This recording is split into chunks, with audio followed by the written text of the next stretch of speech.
Over a year ago, we elected the very first pro-crypto administration in the history of the US. And yet, for all of 2025, it's felt like crypto's been wandering aimlessly through the desert, asking ourselves when the benefits kick in. Where is the treasure at the end of this quest? And there was no respite from the heat. Things just got hotter and drier. Crypto seemed like a land of thirst and emptiness. And just now, maybe for the first time since we elected this administration, does it feel like the eventual benefits of having a pro crypto White House might finally be coming into focus?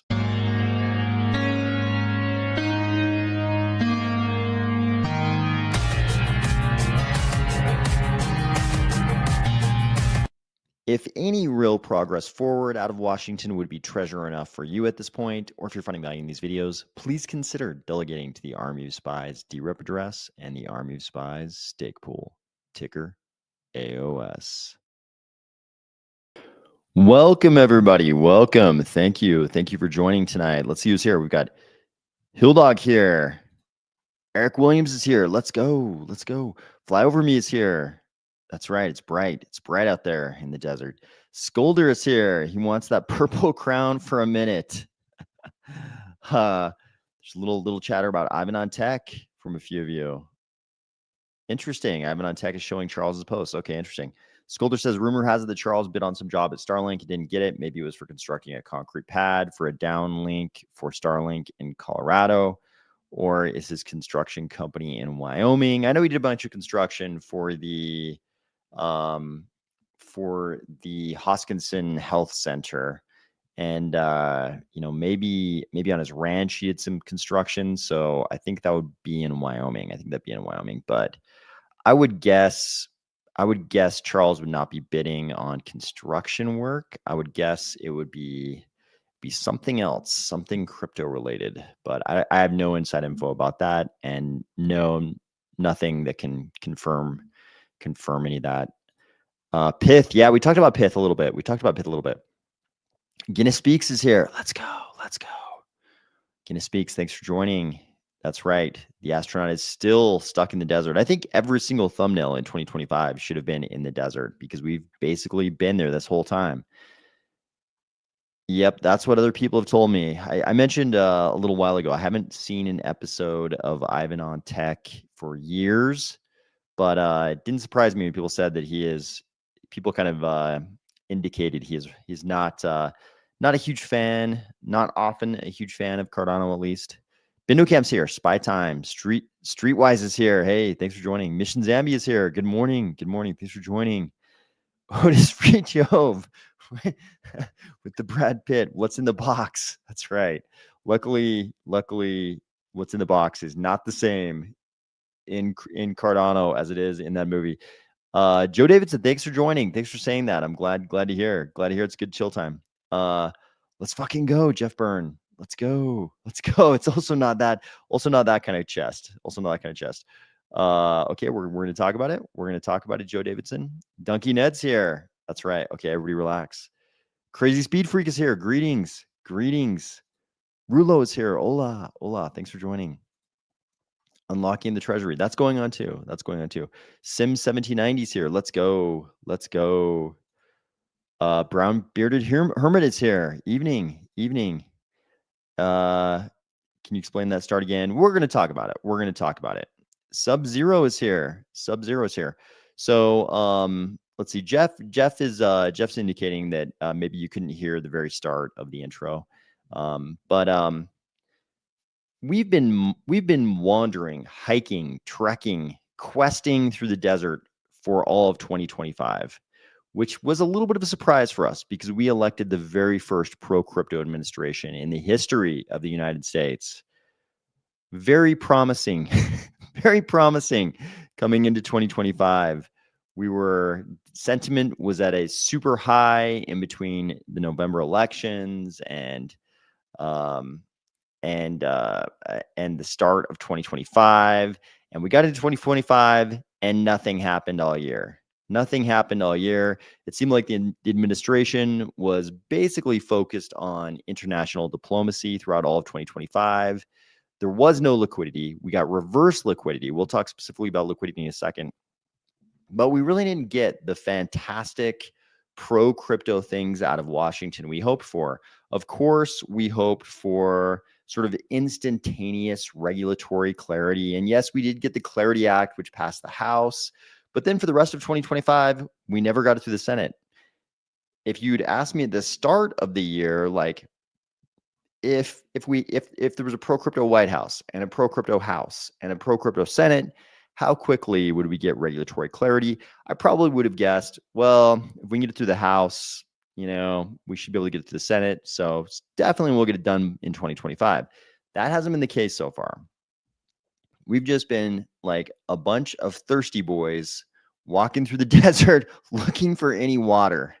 But I think for the first time now, we're finally at the very end here of 2025, we're finally starting to see a few things come into focus. It's like for a while, it was like, is that a mirage? Is that a mirage in the distance? Or is that an oasis? Is there water there? Is there food there? Is there shade?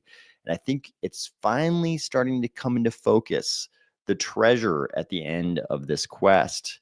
Everything's sort of lining up for 2025, not just liquidity, which we've talked a lot about for a while on this channel. We've talked all about liquidity, and we're gonna touch on the first signs of emerging positive change in liquidity. But there are also some more important structural things happening, and some of it's a pretty big surprise. JP Bulnez is here. Let's go. All right. Dr. Doke is here. Second to last day of fiat mining for the year. Merry Christmas, everyone. Merry Christmas. Glad to hear you're almost at the end here. Sim1790 says, kind of like Charles, Washington is a clusterfuck of what ifs. Kind of sad. Was hoping for more. Yeah, terrible. So promising at the start of the year. So promising. We had every reason to believe that 2025 was going to be a banner year, and seemingly everything went wrong. Binochem says fiat mine all week here. Yeah. Sorry to hear that. Brown bearded hermit says still sweating balls out there, it seems. Yep. The astronaut is still in the heat. Gary H says good morning. Let's fucking go. Kristen's here. Hey, Kristen, thanks for joining. Crypto Gypsy says, greetings from Oz. New CFTC chair Mike Selig, ex-lawyer that represented IO. Bullish. We're going to talk about him. Okay, let's jump in here. So let's talk about a few of these things that are coming into focus. And a few of them are things that maybe they're a little bit nuanced. So maybe crypto isn't quite focused on some of these things yet, but I think they are some structural changes, the impacts of which are going to be wide-reaching impacts from some of those things. So first, let's talk about the very straightforward thing, liquidity. So we've looked at this chart a million times in this channel, but there's something new, right? We got a new reading. We got a December 17th reading. So if we zoom in a little bit, you can see, look at this. This is the start, guys. We know the very start of December was the end of this huge downtrend. And you know what this downtrend has looked like ever since about this point, right? What is this? We're looking at Q2 of 2022. Ever since Q2 of 2022, it's basically been downhill, the opposite of increasing liquidity. It's been decreasing liquidity, a contraction of the Fed balance sheet. But we also knew, Powell announced it, 40 billion a month. The start of December was the end of the contraction, and expansion would begin to the tune of 40 billion a month. And since then, you can see at the very start of December, we were at 6.5 trillion, 6.535. Currently 6.556. Doesn't seem like a bunch, doesn't seem like a lot, but this is just the beginning. This is the first time since they updated this chart just a few days ago. This is the first time we can actually see a nice pickup. There's a little tiny one before. We went from 6.535 to 6.539. Now we're at 6.556. So there is an uptick in liquidity. We're actually seeing real increases in liquidity on the charts. This is a pretty big turning point. I know this seems like a very small uptick on the chart. This is the beginning. finally something positive. And yes, there was up and downs here, and some of these look like almost like upticks because they were just like leveling out. They didn't contract for a second, so it looks like an uptick. But this is the first real uptick. This is the first real uptick. You might try to count some of these, but this is the first real uptick in liquidity. This is a pretty big turning point. So more importantly, we've got some other things going on. So the SEC chair Atkins, and he's not the only one, the SEC chair Atkins, announced that he believes the Senate version of the Clarity Act, the crypto market structure bill, is about to pass the Senate. So we know what happens. As soon as this thing passes the Senate, it goes to Trump's desk, and he's going to sign that thing. That thing is going to be signed as soon as it hits his desk. We had previously heard, though, that soon meant a markup in January. So we're kind of getting some cross messaging here. Previously, we heard markup in January. Now we're hearing soon. What do these guys actually mean by soon? When I say guys, I mean the aforementioned Mike Selig along with Chair Atkins. So Atkins, chair of the SEC, the other big regulatory body we talk about in crypto is the CFTC. It's sort of our preferable regulatory body because in crypto, we don't want to be securities. We'd much rather be commodities. So this is the guy we want to be dealing with. While it's fantastic, this is the first administration where we have pro-crypto SEC chair, we actually want to be dealing with this guy, the pro-crypto CFTC chair. And somebody mentioned, where was it? Somebody mentioned up here that Selig, I was going to put it back on the screen if I can find it. Maybe I can't find it. That Selig was an attorney who previously represented IO. I can't find it now. It was up here.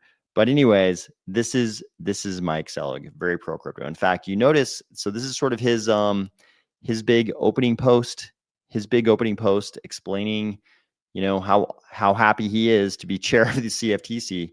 And down here, we see him already talking about crypto. He's talking about modernizing legacy regulations, cutting red tape. Of course, we like the sounds of that. And then he gets to the part that we're probably more interested in. He says, we are at a unique moment as a wide range of novel technologies, crypto, products and platforms are emerging, crypto.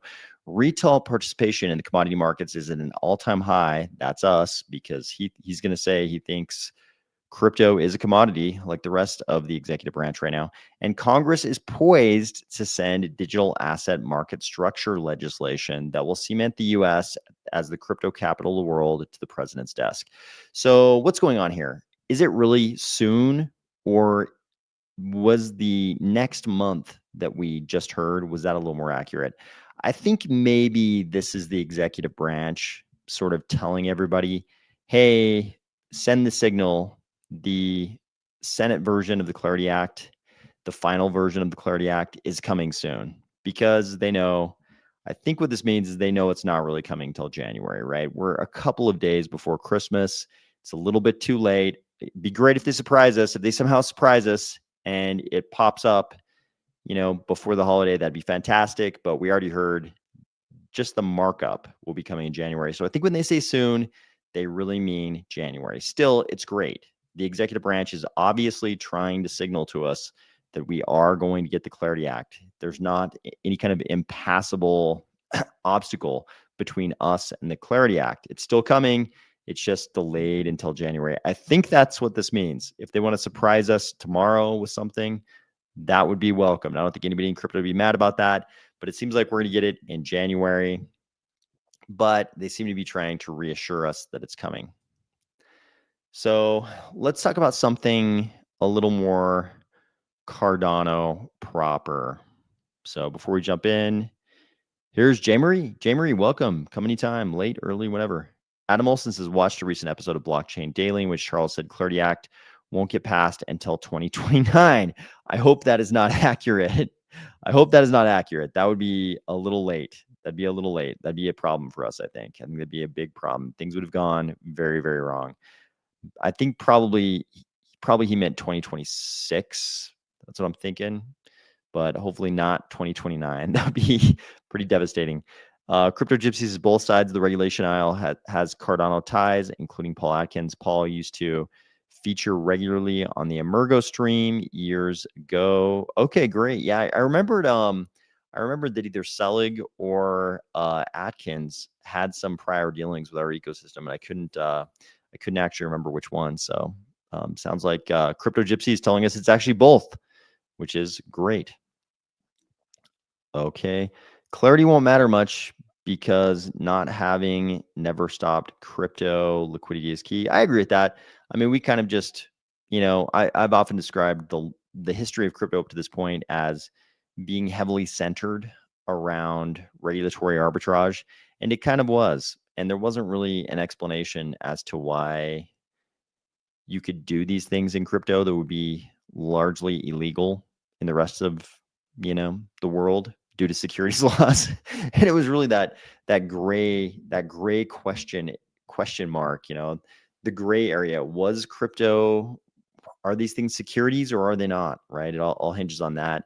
And now we've pretty much got an executive branch and a Congress, both houses, that are on the same page, that no matter what we have to do to make the policy match the reality, they're going to say that the reality is that these are not securities. So the policy is going to be shaped to match that, which is great for us, How they weave that sort of tapestry all together, we'll see, but they're going to make it happen because we're all on the same page, finally. Guinness Speaks says, with all the Trump noise and the endless BTC, ETH, and Solana fapping going on, it's hard to get Cardano the attention it deserves. That's true. That's understandable. Definitely Midnight is doing a lot to get us a lot of attention right now, just because it's so perfectly timed with that privacy trend, and the volume numbers have been getting us a lot of attention. But, and this was something I wanted to bring up, people have pointed out in the last couple of days that like 90% of the Midnight volume is on Bybit and one other exchange. This is troubling. We won't dive too much into this, but it's a little bit troubling when you have these gigantic volume numbers on a couple of exchanges and the rest of the exchanges can't seem to do anywhere near that volume. It makes you ask some questions. But whatever's going on with those volume numbers, whatever's going on at the volume, definitely Midnight is getting a lot of attention right now. And I think that's good. That's good for our ecosystem for sure. Plucky Hawk says, I'm late, but my bacon depended on it. Fair enough. We don't need it, but it would be cope to not want. We don't need it, but it would be cope to not want the accelerator. True. Look at Midnight. Yep. Look at Midnight. So, okay. So here's something Cardinal proper we should talk about. So a lot of people send me questions, occasionally like, hey, how much money have we taken out of the treasury? Because a lot of you will remember when we were voting on the various budget questions and the various treasury withdrawal governance actions, I would post this same chart quite often. I would post the one from Tempo, the Tempo vote sort of reserve and treasury projection calculator. It's about the same. I looked at both of them earlier today, and they project about the same numbers. So this is a new Cardano treasury projection calculator from cexplorer.io. So now you get two different places where you can make your own projections about the treasury and the sort of like, the sort of like use of the reserves. So you can change the annual treasury withdrawal amount, and you can change the average fees per epic. So here what I've done is I've left the average fees per epic right about at the current average that the calculator gave to me, which is about the same as Tempo vote always came. And then I tried to go back and sort of reconstruct how much money we've actually approved coming out of the treasury this year. Not how much has actually come out, because there are like benchmarks and there's like timelines for some of the money to come out, but how much did we actually approve coming out of the treasury in 2025? So here's what I think the numbers are. I think we approved something like 272 million, 31,507, something roughly around that for all of that sort of intersect budget reconciliation stuff, the whole big budget process, and a few little things that happened before that, like the Amaru with Treasury withdrawal governance action was prior to the whole intersect budget reconciliation thing. But I think the number is something like 272 million up through the budget reconciliation process. If I'm wrong on any of these numbers, anybody feel free to let me know. I asked this as a genuine question, whether these numbers were right. I wasn't trying to say these are the numbers. I'm legitimately asking people if they can tell, are these the numbers? But I think that's the number, something like 272 million. Then we had the 70 million for the critical integrations budget.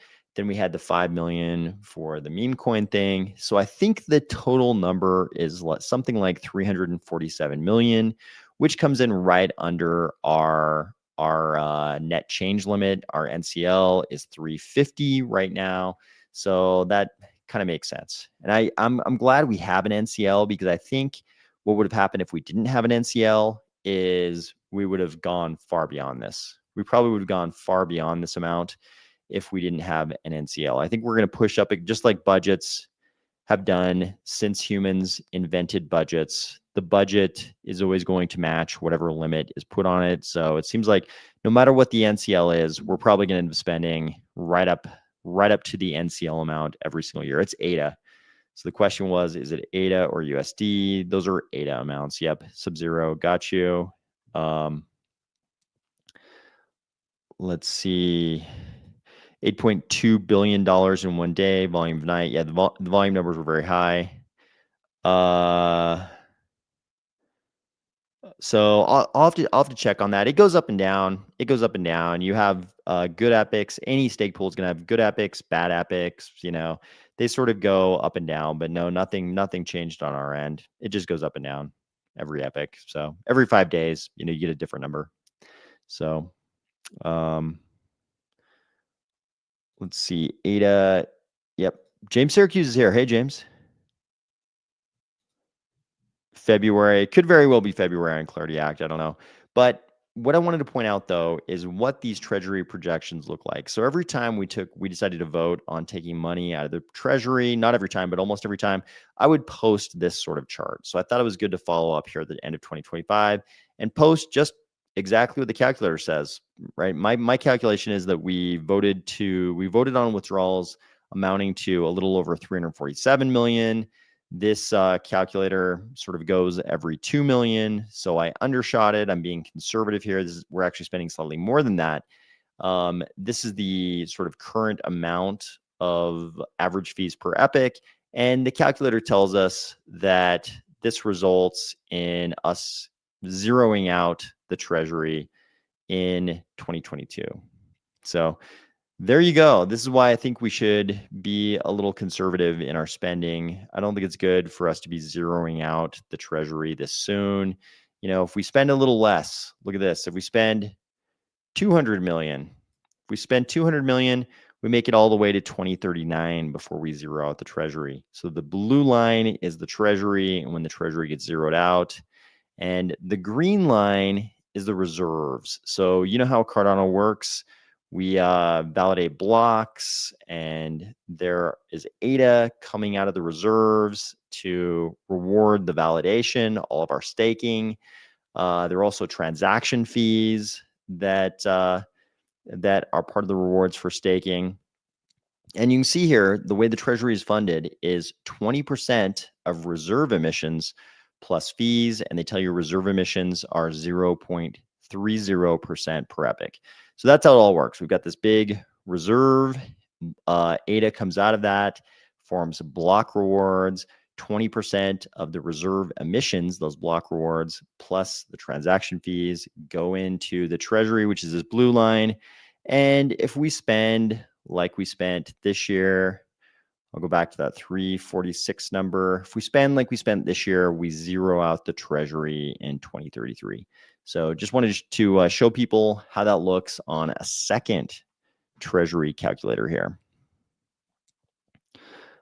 Let's see. Brown bearded hermit says 2032. Yep. Dollar value of ADA will also affect it. Absolutely. Yep. Hilldog says, since retail has gotten smarter, what do you think draws them back in? Speculative gains. Speculation is what draws people into crypto. When you talk about new people coming into crypto, I mean, it's like you're going to have some people who come in for the same kind of like purist ideals that keep a lot of us here. But, probably 9 out of 10 people that come in, it's really the speculative gains. Pucky Hawk says, my ADA got punched in the face and needed an ice pack, but it survived. Yep. Wait until price of ADA goes up first before spending treasury. Yep, that would be one approach for sure. Watch Blockchain Daily News came out today. It's a Chinese channel interview with Charles. I saw that came out. I didn't try to watch it or see if there were subtitles or try to get subtitles on it or anything. But yeah, I saw that came out. Interesting. ADA will become something really solid that interacts with all blockchains. We are perfectly placed. Yeah, we seem to be in a really good position right now. If the average fees per epic haven't changed in the 2030s, then we've failed tremendously. Yeah, this has been something that's been discussed with every single hard capped cryptocurrency. So Bitcoin, this was something was discussed very heavily in the early days of Bitcoin. When I say early days, I mean, the early days when I came in, like 2012, 2013, 2014, this was a discussion that kind of raged, and that discussion is part of why some of these blockchains like Ethereum are not hard capped. They can just sort of emit ether forever, so they don't have to deal with this issue. But I feel good if you look at this green line. So obviously our spending would zero out the treasury by 2032, but we've got these emissions coming into the treasury every single year. So even if we zero it out here, there would still be emissions coming into the treasury. So it doesn't go to zero and stay at zero. We'd get a little bit every year. I just don't think we should zero it out anyways, just as sort of a matter of, prudent judgment. But you notice like the reserves don't actually, they're kind of like this, it's kind of like this asymptotal thing where it just gets closer and closer to zero. But you can see even clear out here, like up in here, we've got reserves of, what is it, like 6 billion, almost 6 billion up in here. Yeah, we're in the 6 billion zone up here. And then we get down here and we've still got like, 83 million ADA in 2062. So we've got a pretty long timeline here. In 2040, we've got like 90 million. And clear out here in 2060, we've still got 83 million. So, on the reserves, you do hope that the increase in the price of ADA, obviously these emissions are much smaller out here than they are out here. So you hope that ADA has become, much, much more valuable by the time we get out here. So are we getting a midnight treasury? Sure, we sure are. So if you look in the Midnight Tokenomics paper, it shows you how much night the Midnight Foundation is hanging on to, how much is kept in reserves, and it's a very different distribution of night than the ADA distribution. ADA famously had a distribution that kind of matched, it matched a lot of the early cryptocurrencies. It was kind of similar to Ethereum, where the entire chunk for all the insiders and all the inside entities was under 20%. I think ADA was something like 17% or something like that. And Ethereum was like, 18 or 19% something, but it was under 20. Very different scenario with Night. With Night, the foundation is hanging on to a much bigger chunk, much bigger chunk. So they're going to have some money. The Midnight Foundation is going to have some money to spend on things. Speculation and utility, speculation on utility. I like to think that is the story of Cardano, speculation on utility. I would like us to do this. I would like us to stay within fee income. That would be nice. We certainly did not do that. We certainly are not, as you can tell by this chart, we are certainly not doing that if we keep spending like this. If we keep spending, a 350 NCL every year, we are definitely not spending within income. Crypto is illegal in China, but don't worry, they have a CBDC, and they certainly won't take that away from you if you do anything they don't want you to. So everybody should be good there. At Cardano is here. Adam Olson says, by the way, that's where he said he was on. He has Tucker Carlson on the interview list. Charles and Tucker Carlson. That's an interesting combination. I have a feeling there's gonna be a lot of like Tucker just sort of like pretending not to understand anything about crypto, and Charles just explaining to him the benefits of crypto. But yeah, I mean, that should be entertaining though. That should be an entertaining one. I'm sure Tucker will sell many of his what does he call his Zen replacement, Alp or something like that? Isn't that his version of Zens that he sells? I'm sure he'll sell many of those on a Charles interview. Is a person like myself supposed to add ADA to my night mining wallet to pay fees for redeem? Yeah, because it's a Cardano native token. You've got the fees, because we're sort of in the pre-phase before we incorporate the technology to have Babel fees. Yeah, you're gonna have ADA in your wallet to grab your night tokens, your night allocation. You can't make money if you spend more than you make. Economics is not complicated till you become an expert. Yeah, I mean, I would personally love to see our treasury not getting smaller. I would love for our treasury to like stay the same size and it kind of become like the sovereign fund for Cardano. It's like if you're, an oil-rich Gulf state, you don't want your sovereign fund getting smaller. If you're, I think Norway has a huge sovereign fund. Ivy League schools have gigantic, institutional funds. They just get larger. And there's no reason why Cardano's can't be the same. I don't think we need to have one that we zero out, and then all we can spend every year is what we collect. All we can spend is our 20% as it comes in, because it doesn't all come at once. It comes bit by bit. So I don't think we want to be in that situation in 2032 where we spent our treasury down to zero and we sort of have to wait every epoch to get the emissions to spend it. I don't know if that's a good way to go. I think it'd be better if we treated it like a sovereign fund and we figured out how to get it to stay the same size while spending a little bit, or, even getting larger. I think that'd be the way to go for sure. James says, when night was like 4 cents, I was too scared to exchange half my ADA to get night and try making that 100% gain. Anyone do that? I'm sure some people did. Maybe somebody on the chat will chime in and say they did that. It's always easier. Hindsight is 2020. It's always easy in hindsight to know what you should have done. But honestly, when night was like 4 cents, I didn't know whether it was going to go down to sub 1 cent or up to 10 cents, where it was today, and even above 11 cents where it was, very recently. There was no way to know. And there's no way to know now. I mean, we don't know where it's going to go now, but can we call midnight distributions nocturnal emissions? I can't believe we haven't just all adopted this name. We should adopt this name. When am I getting my nocturnal emissions? I think we should all adopt this. This is obviously what we should call these. 100%. Good call. Streetwise, very good call. I agree. To be fair, we don't spend a lot in fees.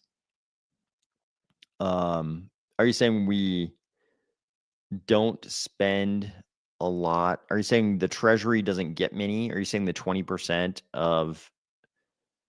Oh, you're saying as users of the network, the fees aren't very high. Like, it's cheap to use the network. So obviously the network's not collecting a huge number of fees. Yeah, there's a point that the Solana ecosystem likes to make about Ethereum. Ethereum, in years up till, in recent years, maybe next year it'll be different because the meme coin casino thing is over. But, in recent years, Ethereum has done like a fraction of the transactions that Solana has. And we can have all those discussions about how, some of the transactions, in air quotes, on Solana are probably consensus messaging. But, by their measure, Ethereum has only done a fraction of the transactions that Solana has. And the fees are astronomical. The fees collected by the Ethereum network are astronomical compared to those collected by the Solana network. You have to ask the question, Can that imbalance survive? Will people keep paying this crazy premium to use something like an Ethereum when you have these alternatives like Cardano and like Solana? And I think we can argue that over a longer term, people won't do that. Right now, if you are just sort of coming into crypto, you might, look at CMC and see that there's, Bitcoin in first place. And then the next real ecosystem you have is Ethereum. And you end up using Ethereum, right? It's still this huge name brand, name recognition thing. But, eventually the quality of the service you're offering has to match the price, right? And if the quality is, practically indistinguishable between two things, then the price probably has to become indistinguishable also. But yeah, Cardano is an example of this. We don't collect a lot in fees because it's pretty cheap to use the network. It's not this crazy amount of gas like it is to use Ethereum. So, is the Treasury funding influencers? If so, I think the lending process should be a little more rigorous. Not that I know of. I don't think we gave any money. I think a lot of influencers would love to dip into the Treasury. That's always going to be the case. They would love to, but I don't think we gave them any in the. I don't think we gave them any in the intersect budget process. So I don't. Yeah, I don't. I can't think of any. I can't think of any budget items that went to any influencers whatsoever. Somebody correct me if I'm wrong, but yeah, I don't think any influencers got any budget money whatsoever, at least in the intersect budget process. There were proposals. I mean, I believe people have made proposals to try to dip their sticky little fingers into the treasury, but I can't think of any of those that were successful. So, and I don't think that's a good thing for us to be spending money on when we're pushing up against the NCL like we are right now. We had much bigger fish to fry. Okay, that's how the Sean Ryan podcast went, and it's one of my favorites of Charles. Me too. Let's not forget that the masses still don't understand crypto. Yeah, absolutely. Charles is great. Charles is kind of like a weapon. He's kind of like a weapon to use for mainstream adoption. He's the perfect guy to get on these kinds of podcasts. And the fact he's already been on Sean Ryan and it was a good podcast, that bodes well for us. So him being on Tucker makes sense to me. And I think it'll be really good. You can get a lot of get a lot of Zen bros into crypto. That's that's its own niche within the mainstream, but it's a good chunk of mainstream adoption. As chagrined as that makes us. Yep, capital gains tax got me scared to do that. Yeah, I mean, you got to remember, if you have a disposition event, if you dispose, trading one crypto for another is a disposition of that crypto. There are tax implications to these things. I know in crypto, a lot of people like to pretend that if it happens on chain, it didn't happen in the real world where the IRS lives. That is not the position of the IRS. The IRS is not agreeing with you on that. So they think if you sell your crypto, if you swap coins, you sold some crypto. So there you go. Good point, Sub-Zero. Adam Olson says, I'm pretty sure Tucker has a bigger audience than Zin Zombies. Yeah, I'm kind of joking. I know a lot of dudes. I know a lot of dudes who constantly have one in their cheek. So I'm not making fun of people who use Zins whatsoever. I know a lot of people who are using them all day. So I'm not making fun of those people at all.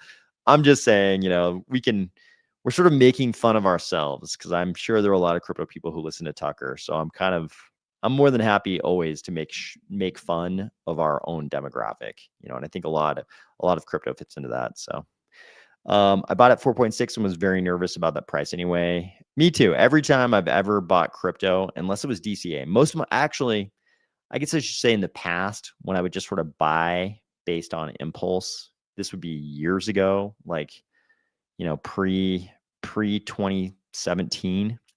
Whenever I would buy and it wasn't a DCA, I'd be nervous. And then starting I guess 2018, pretty much all my purchases have just been DCAs. So obviously with dollar cost averaging, you're much less nervous because you're just making this sort of like routine programmatic purchase no matter what the price is, and then all the anxiety goes away. But I get, obviously that's not possible when you're buying midnight for the first time. It's not really a DCA because that's the first time you're deciding to buy a new asset. So I get what you're saying. Izwi says, what's up with the Solana Labs tweet partnering with Cardano /Night? I think there's a little something going on between, there's a little blossoming, feeling of kinship between Anatoly and Charles. I think we first sort of noticed it publicly. God knows what's going on behind the scenes, but probably the first volley and all that, I'm sure, was Charles giving the Solana holders this handful a night, and then the Solana holders who were smart enough to sort of claim their allocation during the glacier drop, probably pretty happy when they saw, Night up at 10 cents. They're probably pretty stoked about it. Free money. It's like an airdrop that actually worked for the first time in years and years and years. So probably pretty stoked about it. And then you saw Anatoly making these very nice comments about Cardano, being kind of shocked when Cardano was able to recover in a matter of hours from a fork like it did due to a bug in one of the node versions, right? He had some pretty high praise for Cardano on X over that. I think there's kind of like a blossoming newfound openness between Cardano and Solana because of it. So I think that's what's going on. And obviously they're realizing there's a lot of talk today between Solana people, including Anatoly, and Cardano people about bridging. They were talking about bridging ADA over to Solana, and of course what they should be talking about is bridging Night over to Solana and thinking about how they can interact with Night, but I don't even think they've gotten that far in the thought process. But the newfound openness is good, I think. Jay Coco says, Ayo, thanks for joining. Okay, Mike M says, the reason I asked about adding ADA into the Night wallet is because they said the wallet has yet to be unused. I guess that was just for the mining process only. Yeah, the wallet had to be unused for the glacier drop. But yeah, my understanding is that to pick up our nocturnal emissions, Kristen is already using that terminology. Good. Yeah, we should all just say it like that, and then it'll become like commonplace in Cardano to refer to them as our nocturnal emissions. But which is going to produce, I mean, fair warning, that's going to produce some terrible memes. But this is crypto. There's going to be terrible memes no matter what. But yeah, my understanding is to get your nocturnal emissions, because it is a Cardano native token, you're going to need to pay the transaction fees, the gas fees, if you will. And the way you pay those on Cardano is with ADA. So you're going to need some ADA.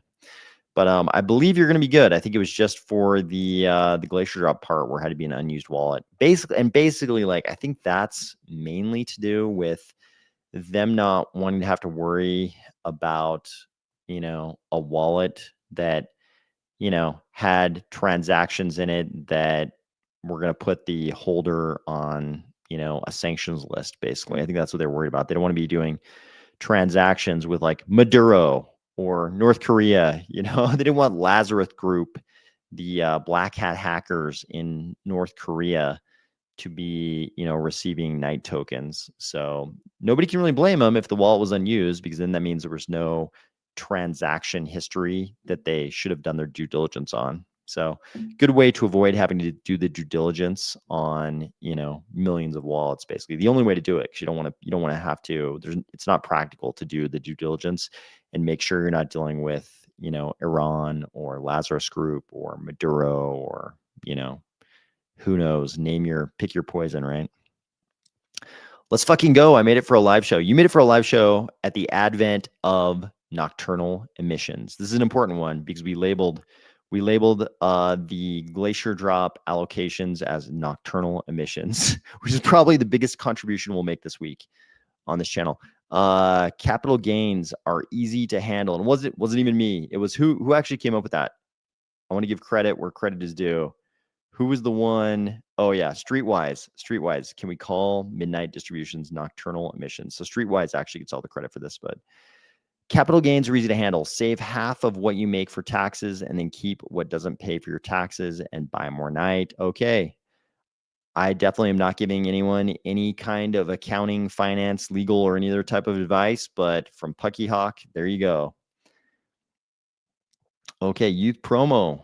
Youth promo has a post there that I cannot read. But this one I can read, but don't quite understand. But there we go. There we go. Charles had an interview with DZ. I saw that one. I watched part of that one. That seemed like a good. He's pretty good. He's a pretty good interviewer. He's a pretty good interviewer. Obviously, the background of that channel is tied up with a much larger historical channel. And yeah, they do good interviews. They ask the right questions. DZ is he's one of the sort of bigger audience crypto personalities that, pays enough attention to Cardano to actually ask the right questions. So obviously being a real Cardano fan, being an enthusiast for Cardano, makes a big difference, right? Because Charles could go do interviews with a lot of different channels. And if they're not really Cardano native, they're not even going to know what questions to ask. And you're just going to get some really basic stuff. But DZ knows Cardano, so he's going to ask the right questions. Brown Bearded Hermit says, right, our fees are cheap, so we need to make up the sum of the fees per epic with on-chain volume. See Leos. I hope so. I hope Leos gives us the scale with input endorsers that we need to really do some good things. So if influencers were involved, at least one of them would rat everyone else. Yeah, no, I mean, it would have been. So, I mean, the governance, the treasury withdrawal governance actions are very transparent. They're very transparent. And if any of those involved money going to influencers, you would have heard about it, because it's all available. It's all available on the governance sites. Every single governance withdrawal action is there. So you would hear about it if there was some big line item for influencers. And I would certainly tell you. I would certainly tell you too. I would have been talking about it. Did Cardano? Did they get any this time though? They might have gotten some money in the past from somewhere, but I kind of think that wasn't really a part of this. That was like pre-Voltaire, I think, right? That wasn't really part of the DReps voting on the actual budget, was it? I think that was probably prior, and that was directly from one of the founding entities or something like that. Because I can't remember a treasury withdrawal that had anything like that in it. Maybe I'm misremembering though. We'll have to go back and look. Somebody go back and look, and if they can find that, let me know. So, but I think I don't recall seeing that in the intersect budget reconciliation process. So it might have been before that at some point. But yeah, we can go back and look. Good point. Good point though. We should check on that one. Because I do remember something about them getting some money. So they might have gotten some money like really early on, something like that. We need institutional adoption, medical records, cloud storage, etc. Average people save, which is why they inflate our money to steal it. Cardano ecosystem is savers, not meme degens. Well put. I agree. Like we need so I think institutional adoption is one way to go. And it kind of matches what people think about software, that B2B use cases for software are always easier than B2C. And I think that is true. But crypto is such a retail phenomenon though. Crypto is such a retail phenomenon. It's sort of the opposite. Like most, software, if somebody says, I'm going to make an app, whether it's a wrapper on an LLM or otherwise, if they're going to make an app, the consensus advice is always go B2B, don't go B2C. But crypto's been the exact opposite. Crypto's been this hugely retail-oriented phenomenon, and institutional adoption has severely lagged. It's been, retail has ratioed institutions heavily on adoption so far. So, we do need more institutional adoption, but man, if somebody can create the killer retail app, if we can have that Pokemon Go moment in crypto, if we can have that Chat GPT. I'm going to start calling it the Chat GPT moment from now on because Pokemon Go makes it sound lame. If we can have the Chat GPT moment, if somebody can create that retail moment, then I'll take that too. I'll take that too. Charles understands. So Moonsoon, Morganica, nobody knows. Nobody really knows. All we can talk about, all we can really discuss are the right conditions occurring. But then if the right conditions occur, we still don't know if it happens, right? Because everything looked good. Everything looked good for 2025, and it just didn't happen because one of the conditions actually didn't happen. So Mike M says Moon February. Oh, use promo. Yeah, feel free. Feel free. Always feel free to discuss in any language you wish in the comments here. It is a free-for-all. You can discuss in any language you wish. But here are the conditions I think we need for next year. This is what I've talked about throughout this year. I think we need liquidity, which was the first tab we talked about tonight. We need that liquidity. The 40 billion per month is important. My thesis is that the current administration is going to do everything they can to juice the economy for the midterms in November of next year. The economy's got to be in good shape.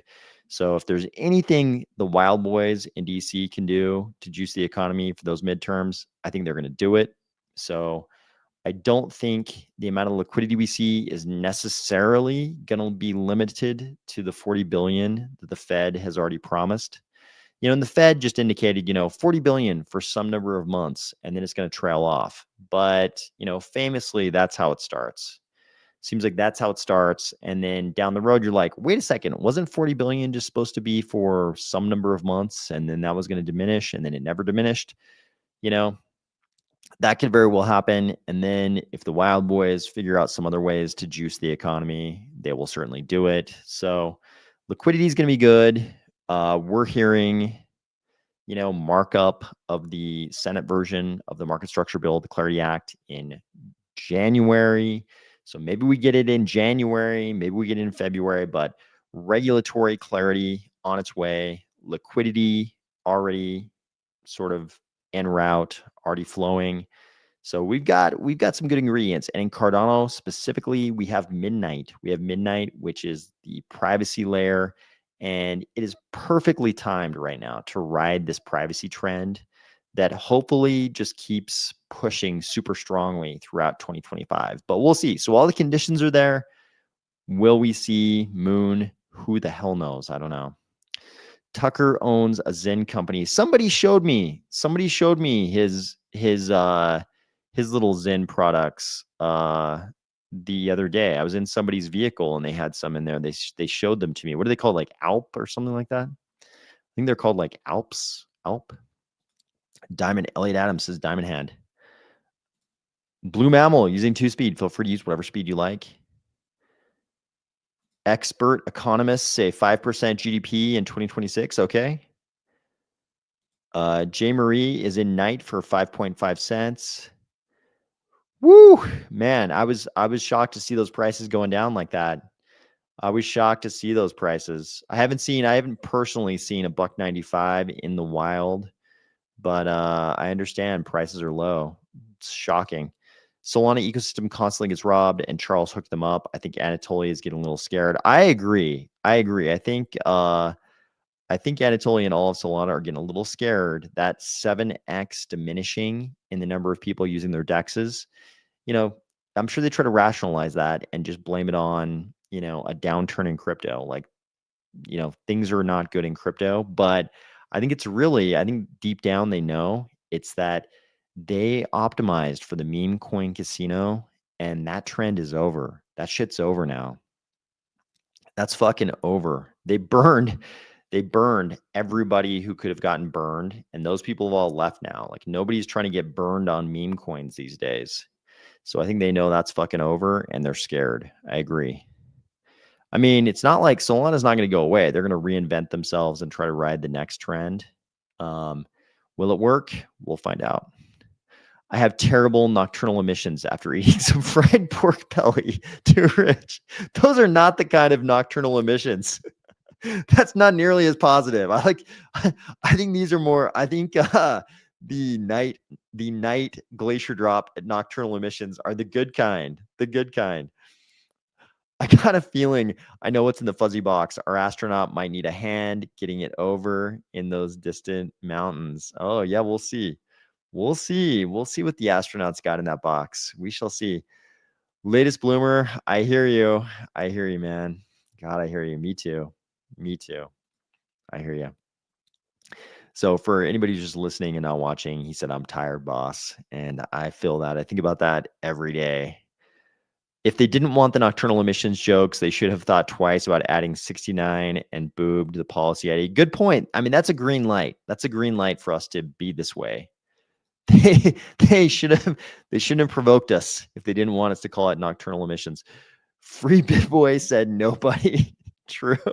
I have not seen anybody seriously lobbying for BitBoy.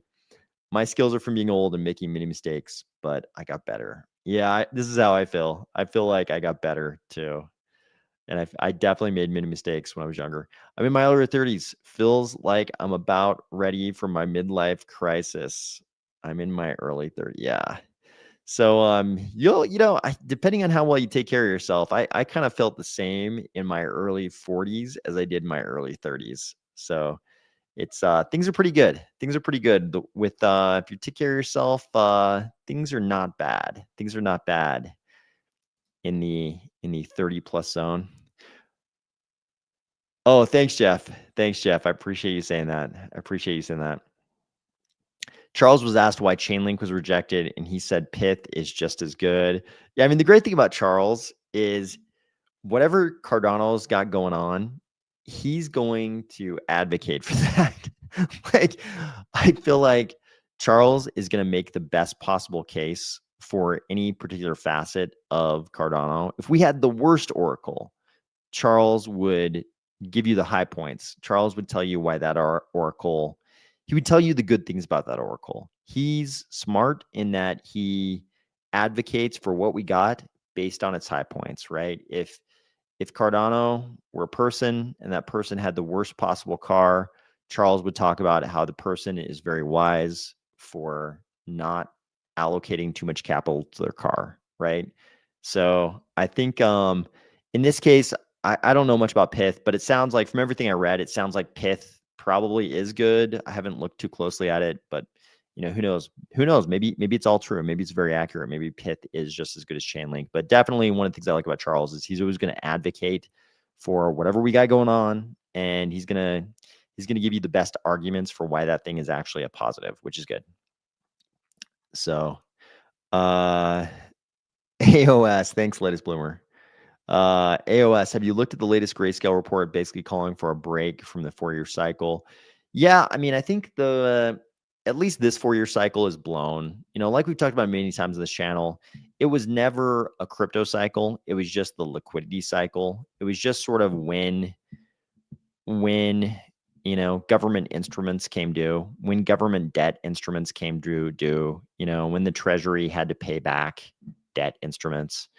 And there was sort of this cycle where they would just, let the system become awash in liquidity to make it easier to roll that debt over into new notes at, low interest rates.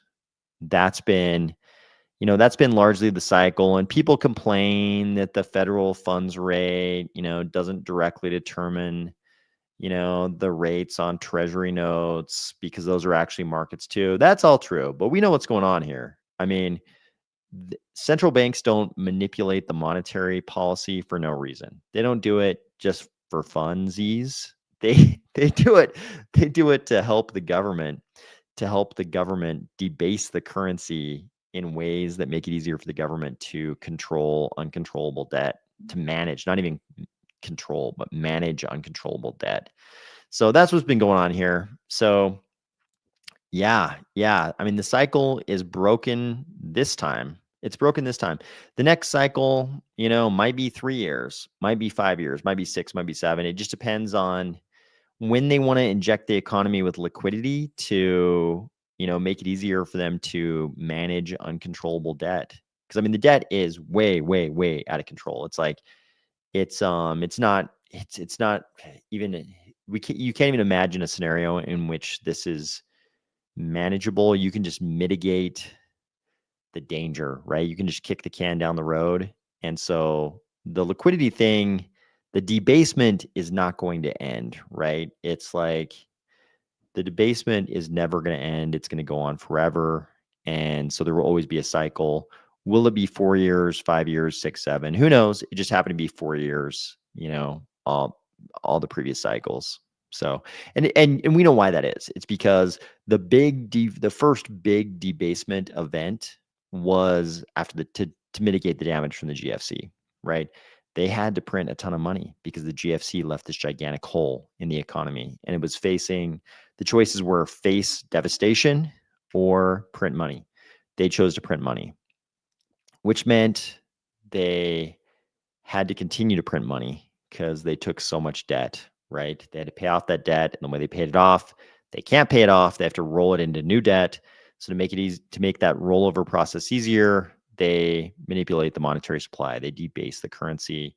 That's our 4-year cycle. It's not even a crypto cycle. It's just the liquidity cycle. So it's just the debate. We might as well just call it the 4-year debasement cycle. This time it turned out to be a 5-year debasement cycle. And some people, even in crypto, have given long talks about exactly what percentage of notes, are coming due in what years, and why it's, why they think it's 5 years this time instead of 4 years, all those kind of things. But yeah, it's a break from the 4-year cycle because it turned out to be more optimal for them to debase the currency more in 2026 than in 2025. At least that's the way it looks so far. Who knows? I mean, we got wild boys in Washington, so who knows what's going to happen, but it's looking like the debasement is definitely happening in 2026, as evidenced by the fact that the Fed balance sheet is expanding right now for the first time since April 2022, that chart we just looked at. So we know the liquidity is coming now, and it didn't come in 2025. So there you go. Charles also said USDC and Tether, so it could be one or the other. Yeah, that's like the big mystery that's still unresolved. What tier 1 stablecoin are we getting? And a lot of people were afraid it was going to be kind of a Pyth versus Chainlink thing. Are we going to get the Pyth? Are we going to be pithed at what stablecoin we get? Like, we don't want to be pithed at the time that Charles names a stablecoin. So it doesn't seem like we're going to be pithed about this. It seems like Charles is kind of like implying, it seems like he's kind of implying that we're getting a big one. So it seems like we're really getting a tier 1 stablecoin. Which one it'll be, I don't know. Just based on how much Coinbase doesn't love us, how much they don't lust after us. I would maybe guess Tether instead of USDC, but I would also assume there's a price. There's just a price that each of them charge, and if you pay them the price, you get it. And today in the interview with DZ, it sounded like Charles was saying I didn't listen to the whole interview, but the part I listened to, it sounded like he was saying it was really a yearly price. You probably have to pay this amount. You probably have to pay these absurd amounts, on a yearly basis. You have to keep paying. So, what a tier 1 stablecoin actually does for us, and whether or not we're willing to keep paying, if that's what is required to maintain the integration, who knows? We'll see in the future. Latest Bloomer says, I'm thinking Tether. USDC has some hostilities. Took the words right out of my mouth. Yep. Omar Wright is here. Omar, thank you for joining. Adam also says, if Cardano girls got a treasury withdrawal, our dress needs to get off the internet and go to a strip club. We're gonna have to check. I can't remember. I can't remember. Okay, this is more consistent with this like tiny inkling I have in my mind.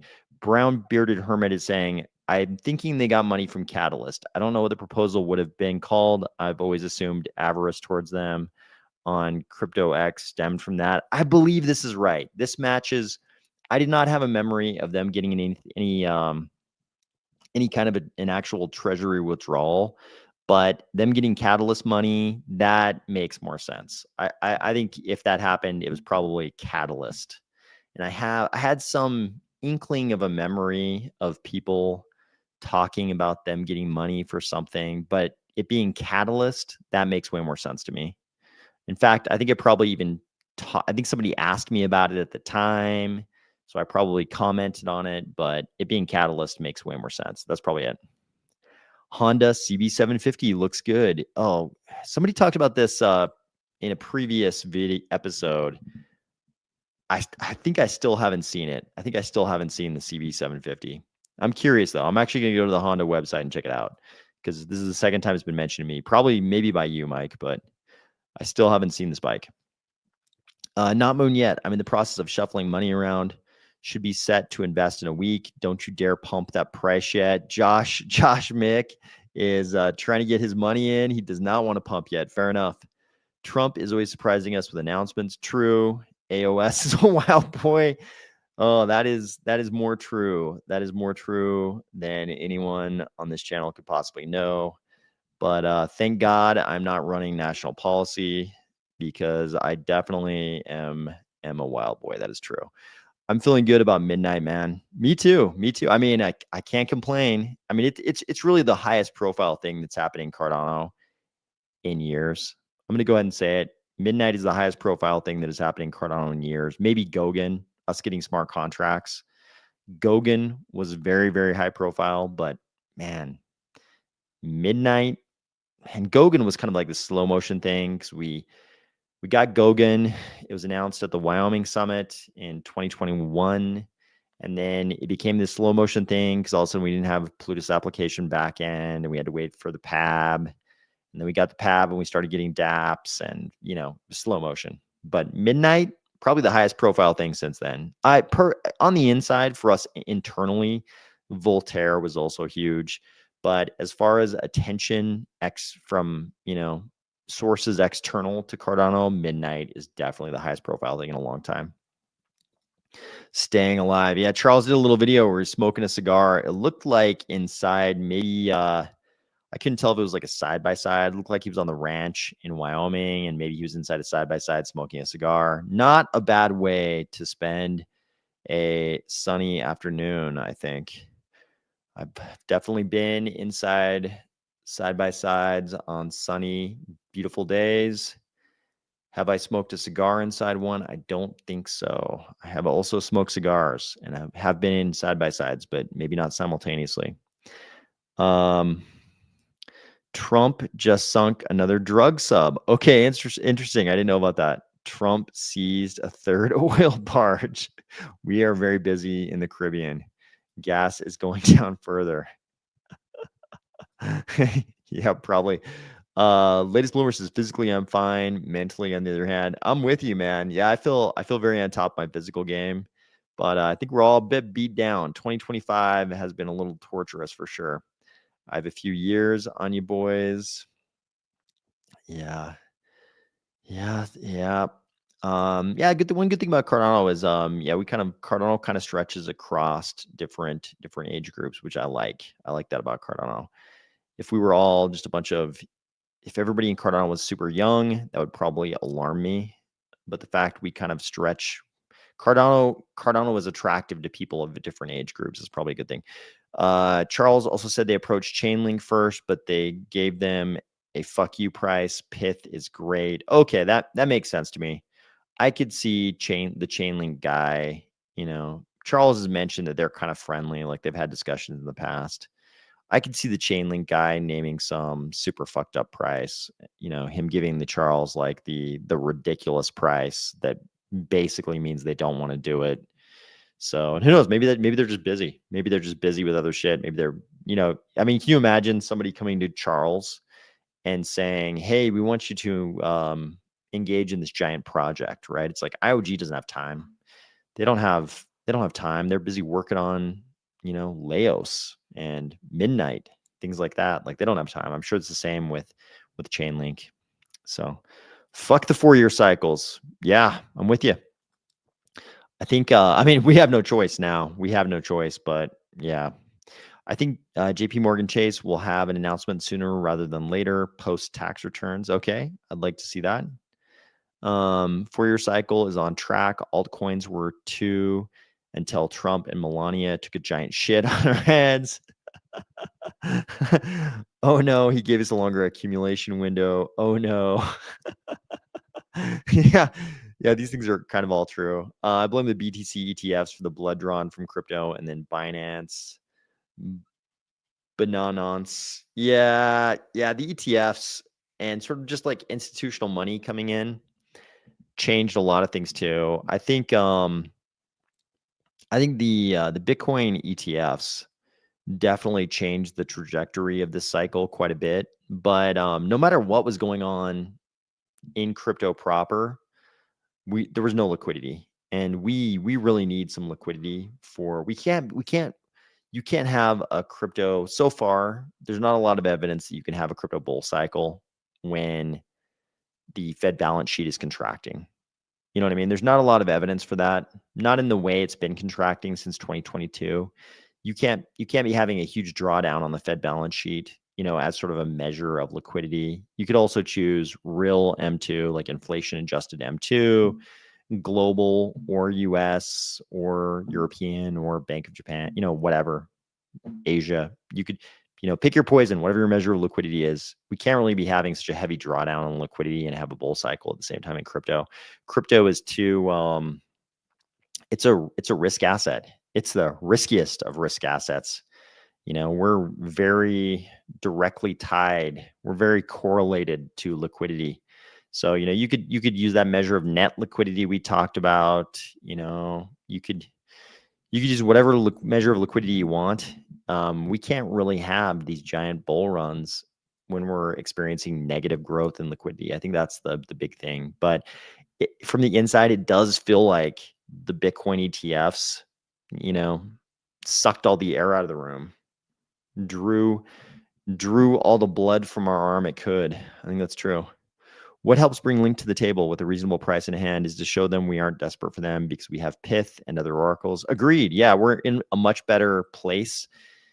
I don't know to what extent people will think we still need Link once we have Pith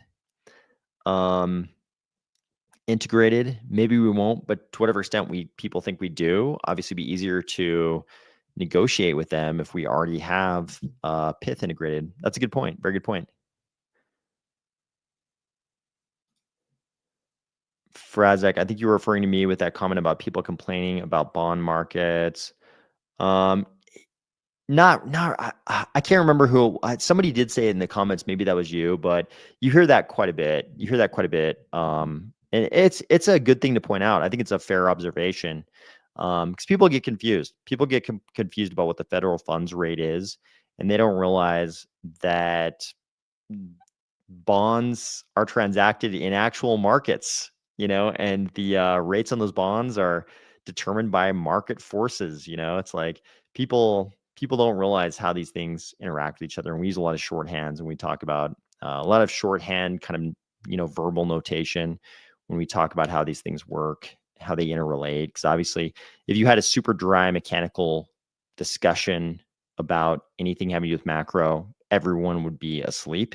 So, but no, I think if you were the one that made that observation in the comments previously, I think it's a fair observation, but it's something that people point out quite a bit. So I think it's fair. Yeah, the globalists control Binance. Maybe I don't know. CZ does seem like his own character, but he's also a global character. So we got screwed when you asked for the government to regulate crypto. We got screwed when we asked for the government to regulate crypto. Yeah, I mean, we were kind of getting screwed in the last administration. We kind of got screwed because they hated us, and we definitely didn't ask them to regulate crypto. But yeah, I mean, broadly, you could say that. There are some ways in which we did need some regulation, but we needed common sense, reasonable regulation too. We need regulatory clarity. Night is on a bad downtrend right now. Maybe, but it's also only existed for, a handful of days. So it's going to go up and down. So it might seem like a bad downtrend right now, but when we zoom out in a couple of years, are we going to care? That's a question. Guinness, we just did a 3x. Yep. Depends on how far in or out you zoom, right? We will get them stables, so people will finally, hopefully, stop hating us. That would be nice. Do not you? That'd be nice. So that's good marketing strategy. Short skirts. Okay, Kristen can confirm Cattle Daddy Media got Catalyst funds. Okay, so that's what people are thinking of. They're thinking of when they got Catalyst money. And honestly, it's like those kind of projects are those are the kind of projects we fund in Catalyst, right? When I say we, I mean Cardano as a whole ecosystem. Those are the kind of projects that probably should be applying to Catalyst, So it's like the size of the project that's like sort of Catalyst is sort of made for those kinds of projects. Afro in the Wind is here. Thank you for joining. Thanks for joining. The sad part is some of those Cardano girls that got money also do marketing for other chains. Okay, I didn't know that, but believable. I think that doesn't surprise me. It doesn't shock me. I didn't know that, but it doesn't totally shock me. Yeah, it was me. I'm a market cap freak. Are you saying market cap freak? MC freak? I don't want to pay any FU prices for integrations. That would be antithetical to saving our treasury money. We cannot have it both ways. We have to play the game and work our way up instead. Secretly, I almost hesitate to even say this, but I kind of agree with you in that I said before we even voted for the critical integrations budget of 70 million, I was saying that I don't think tier 1 stablecoins and these other integrations, they're not really going to do what people think. It's not this magical off-on button. So what I kind of think is going to happen is some of these integrations, we're going to pay the price for it. We're going to get it. And people are going to feel like nothing happened. And then we maybe are not going to be willing to pay for them in the future.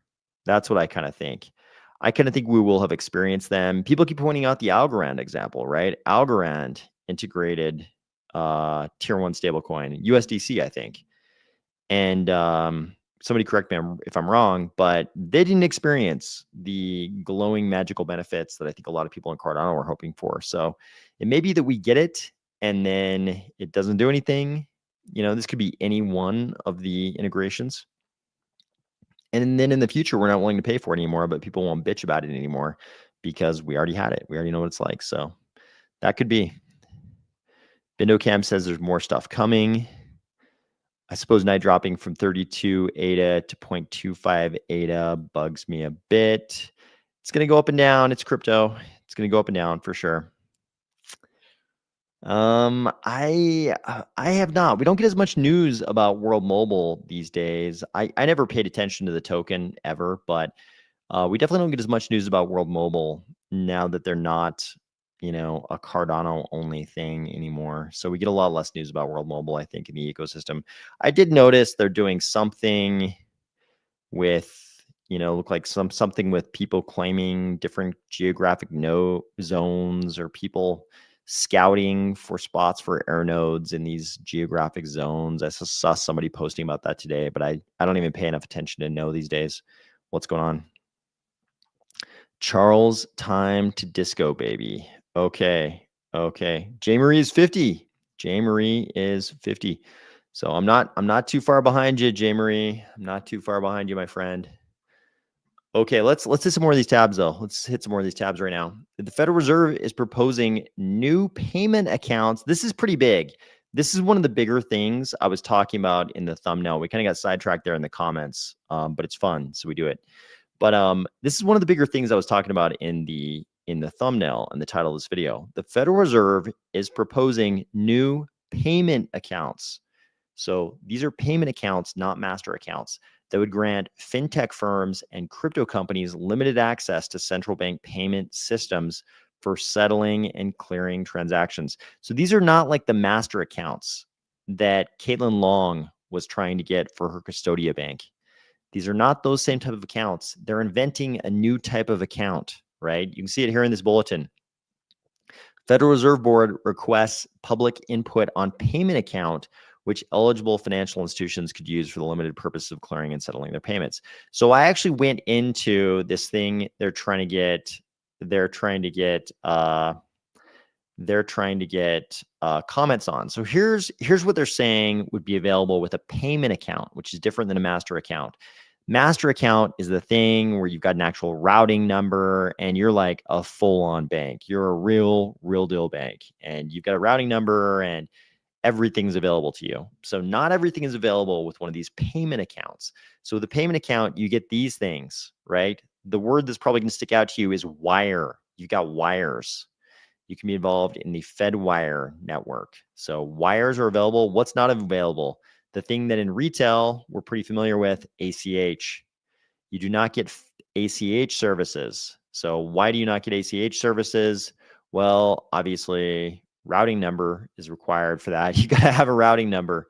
So this payment account is, there's some other restrictions on payment accounts. You know, it's like they don't have the same ability to access credit as an institution with a master account. We won't get into the intricate details. If you want to read it for yourself, you can find this release on the Federal Reserve website. But what I think is interesting about this is what it signals, right? What is this signal? They're inventing a new type of account. They didn't want to give Caitlin Long a master account. They didn't want Custodia Bank to have a routing number. This was one of the key points in Operation Choke Point 2.0. So what is actually going on here? Well, it might be a little bit of this. So this is a post from the Treasury Secretary, Scott Bessent. So what did Secretary Bessent have to say about this? So this is kind of interesting. So Secretary Bessent is kind of chewing out Senator Warren here. Senator Warren was, posting typical dragon stuff, complaining about the other side of the aisle. Bessent said, with apologies to Senator Warren, you can't memory hole 3 of the largest U.S. banks failing. And he goes on and lets her know the initial report on the 2023 debacle by former Vice Chairman for Supervision Michael Barr was an exercise in obfuscation and sophistry, pretty harsh words. The American people deserve supervisors who are not asleep at the wheel, and the incoming chairman of the Federal Reserve should undertake a thorough investigation of the systemic and oversight failures that led to that disaster. And, he doesn't say like, hey, you guys have got to answer for Operation Choke Point 2.0. He says, you can't memory hole Silicon Valley Bank, Silvergate Bank, and Signature Bank failing in 2023, all under the senator's beloved and ill-conceived regulatory straitjacket as enforced by the Biden administration. So he's kind of describing Operation Choke Point 2.0 and pointing out something, if he called it, if he said, hey, you guys got to answer for Operation Choke Point 2.0, people would argue, is that a thing? They would argue, is that a real thing or is that a myth? But nobody can argue that SVB, Silvergate, and Signature didn't fail. They did fail. They totally failed. So this is pretty smart. He's calling for an investigation into the lack of oversight that led to the failure of those banks. But really, I think we can all guess that same investigation in crypto, we're just going to call this an investigation of Operation Choke Point 2.0. Two different things, right? Lack of oversight of these banks. But if the new Fed chair has this remit, if they are given this task, if they're tasked with doing this investigation, they're just going to investigate any wrongdoing they can find, right? That's how tribal DC works these days. So knowing that this is coming, so Bessent put out this post a couple days ago, right? He put this out a couple days ago. So the Fed knew this was coming. And of course, long before that, they would have known that this was coming also. So I think what we've really got here is sort of the Fed throwing us a bone, right? They're sort of throwing crypto and fintech a bone. It's like, hey, we know we're going to get caught dirty on Operation Choke Point 2.0. When whatever investigation takes place, no matter what, we're going to be blamed for this Operation Choke Point 2.0 phenomenon. So we're going to try to get ahead of that, and we're going to give you guys this other bullshit type of account that is not the master account you guys wanted for banks like Custodia Bank, which is going to be like Exhibit A in the, in the investigation, in the summary of the investigation. Like Exhibit A is going to be Custodia Bank, and they're not getting a master account. But then the Fed's going to turn around and say, oh, but we created this new type of account. We still don't want to give you bastards ACH. We'll give you wires. We don't want you to have routing numbers, but we're going to create this other like bullshit category of accounts with us. And we'll say that's our our accommodation of you, but it's really sort of a half-hearted accommodation. So I think that's what's going on there. They're trying to get ahead of the inevitable investigation that will lay blame at their feet for Operation Choke Point 2.0 and the failure of these banks and all of these things, which, I covered this heavily at the time in 2023 when these banks failed. A lot of these banks were doing business with crypto, right? SVB, of course, was doing a ton of startup business, and a lot of startups had accounts at SVB, depending on who they were funded by and where those people demanded they keep their money, all those kind of things that go on in startups. But a lot of fintech type companies and crypto money tied up in these three banks. And of course, those were the three that the Fed sort of allowed to collapse. And a lot of people argued that these banks, at the time I covered it, but there were big arguments at the time that one or more of these banks were not actually insolvent when the bank regulators kind of declared them to be insolvent. So, okay, Jeff Burns says, just stay strong. They always dump a market when they are trying to control it, and they only talk shit about real competitors. We're in the right place, just need patience. 32 to 25 is child's play. If 25% irks you, go back to the stock market. Think about it, folks. We started at 45K BTC, then ETFs came and BTC flew up to 124K. That's liquidity. Yeah, liquidity has definitely flowed into Bitcoin. That is for sure. CZ isn't in charge of Binance anymore. True. That changed around the time of his arrest. True. Yeah. WEF plant took over. Yep. True. So I don't know what the current status is though, because I mean, when sort of before CZ was arrested, we got Binance.us and Binance.com. I don't know what the current standing of all that is. I don't know how it works right now. The demons were coming anyway. Mike M, motorcycle lover. A lot of Night is still locked up. Will only seriously look at the price of Night in 100 days or so. Yeah, this is a good point. We're getting, we talked about the sort of the average number of nocturnal emissions we'll be getting every single day, but there is a certain number of nocturnal emissions that will be happening every day. It's like we're a whole ecosystem of 13-year-old boys. There will be nocturnal emissions going on. I started riding motocross at 11. Yep. I noticed a lot of people get involved with motocross when they're young. So a shocking, kind of a surprising number of people have been in motocross from a young age. So this is the question. What is the proposition of these integrations? More transaction volume. It's so yeah. So I mean, the argument thus far has been we don't have the volume on our DeFi platforms that people want, and part of the blame for that has gone to our lack of a tier 1 stablecoin. It's sort of like people won't use our DeFi platforms because they want to trade in and out of Tether or USDC. That's been the argument. They want to trade between crypto assets and dollar denominated crypto assets. So they want to go to a stable coin. And when they want to go to stable coins, we have stable coins. We have Moneta and we have JED. And we've got the Emergo related one. So we've got native stable coins, but the argument has been that they want to go to a tier 1 stable coin and they want to use tier 1 bridges, and we need tier 1 oracles as well. So it's the argument is basically that our DeFi platforms are going to see more transaction volume if we have these integrations. Whether or not that happens is another question.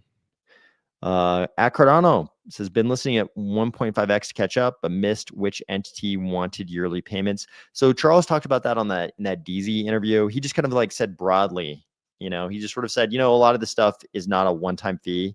It's sort of like you have to pay crazy fees. And he implied like 8 figures, guys, 8 figures, not 7, 8. So we're talking about tens of millions.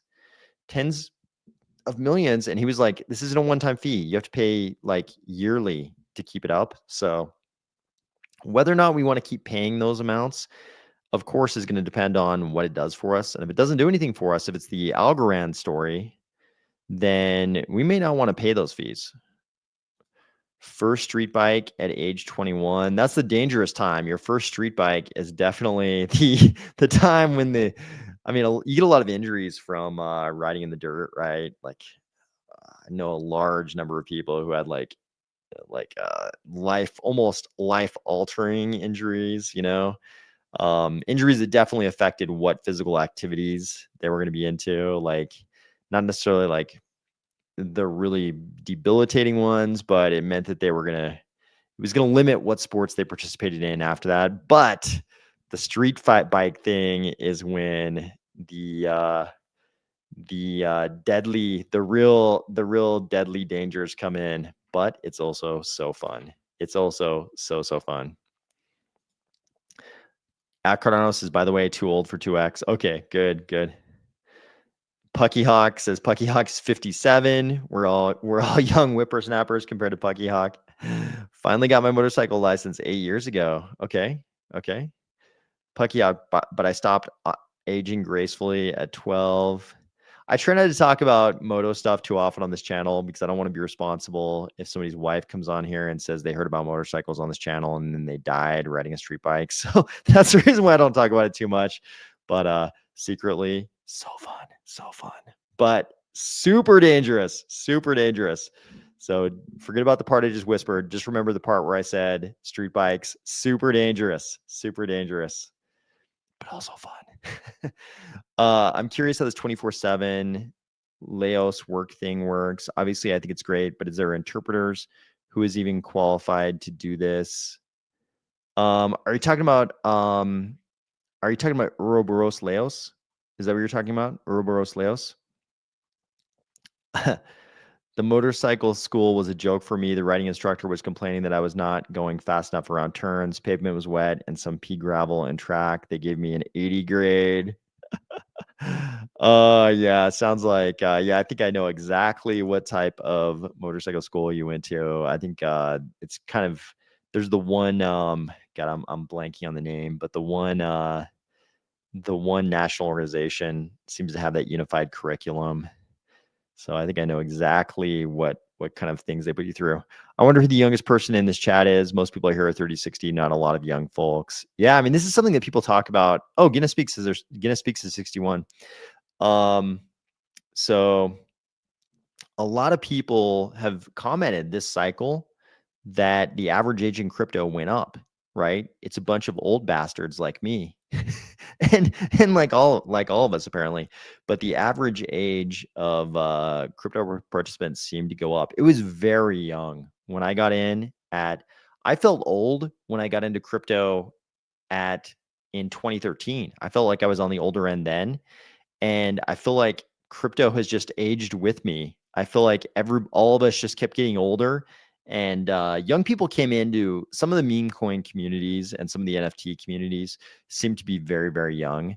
But this cycle, it definitely feels like it's older. I'd be curious to see if anybody's done any like demographic surveying, that actually backs that up. But I've definitely seen a lot of people express this sentiment that it's a little bit older this cycle for sure. Brown bearded hermit says, "What jackasses? Just give out master accounts. ACH is super important, and Custodia Bank is looking to be a full reserve bank, unheard of today, and safer than every other fractional reserve bank." Yeah, I mean, for sure, they should give Custodia Bank their goddamn master account. Like, for the love of God, give them their master account. They might have a good point though. These payment accounts are being labeled, at least all of us in crypto are reporting this as these are going to be the accounts for crypto companies and fintech companies. There are some sketchy fintech companies, just like there are sketchy crypto companies. So for some of them, I think it's probably appropriate that they only get something that looks like a payment account. The sort of ACH versus wires thing, and some of the other limitations on the payment accounts, like some of these companies probably shouldn't get master accounts, but the Custodia Banks of the world, the Caitlin Longs, they should get the goddamn master accounts. I totally agree. Frazek got the motorcycle license the youngest age possible in my country, also 21. Yeah, it's weird in the US because the US is so non-motorcycle centric. The average age of the rider is much older over here. You guys all know, if you've been around this channel, I go somewhere else in the world that's very different than where I am right now. And it's a very motorcycle centric place. And the age of rider there is so much younger for sure. Like there's motorcycles kind of make the world go round, and cars are only certain types of countries are as car centric as North America is for sure. The AOS Geriatric Club. Oh no, don't call us that. Used to be able to ride in the Philippines with no license, not anymore. Yeah, the place where I go, there's a lot of people trying to ride with no license. I definitely am fully legal when I ride over there. But I ride a lot over there. Yeah, I always try to be fully legal when I'm riding, just because I don't want to get hassled and deal with all that stuff. Joke is on the Fed because we were replacing their whole system. That's kind of true too. Those poor gym socks. That's right. The nocturnal emissions. The nocturnal emissions are happening.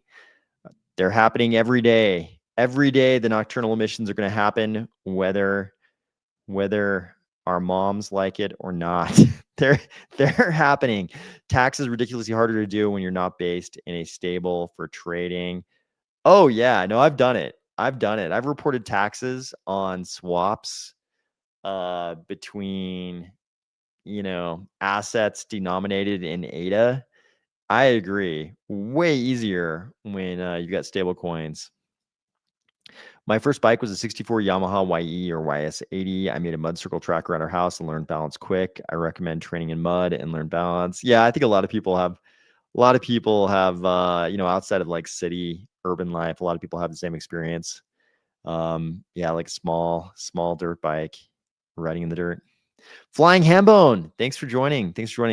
For that kind of money, I just give Charlie 3 and other internal projects 2 to build out. Yeah, I think we might come back around. It might be a little bit of a boomerang thing where we're all about the critical integrations, and then we realize they don't do for us what we want them to do for us, and then maybe we're not willing to pay those steep prices anymore. Omar says 57 is a good age. I still can't believe I'm not in my 20s anymore. Yeah, I feel like people point it out all the time on social media, but they would show pictures of sort of celebrities at the ages of like 30, 40, 50, versus celebrities today. Just today, I saw one of Danny DeVito at 30 versus the one Dune kid at 30. Obviously, they look wildly different. Danny DeVito looks like he's 60 when he's 30. In the 70s or 80s or whatever, and the Dune kid looks like he's 19. So I think that's definitely a thing. Yeah, your 40s are nothing to fear. 40s are pretty easy. If you took care of yourself, your 40s are pretty easy. Convincing someone to end themselves via motocross seems to be an irrational fear. AOS. I think the dirt bike riding is okay. It's the street bike riding that's the problem. And if I was talking about moto stuff, I would probably talk a little bit too much about the street stuff. But the street stuff is where where the danger comes in. I think dirt moto is dirt moto. You get bad at motocross specifically, like easy trail riding. Okay, motocross, like legit motocross. I know some horrific injuries, but not life-ending injuries.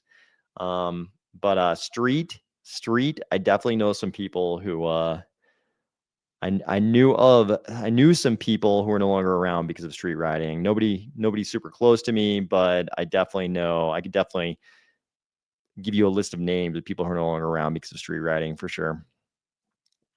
We've all aged, it's true.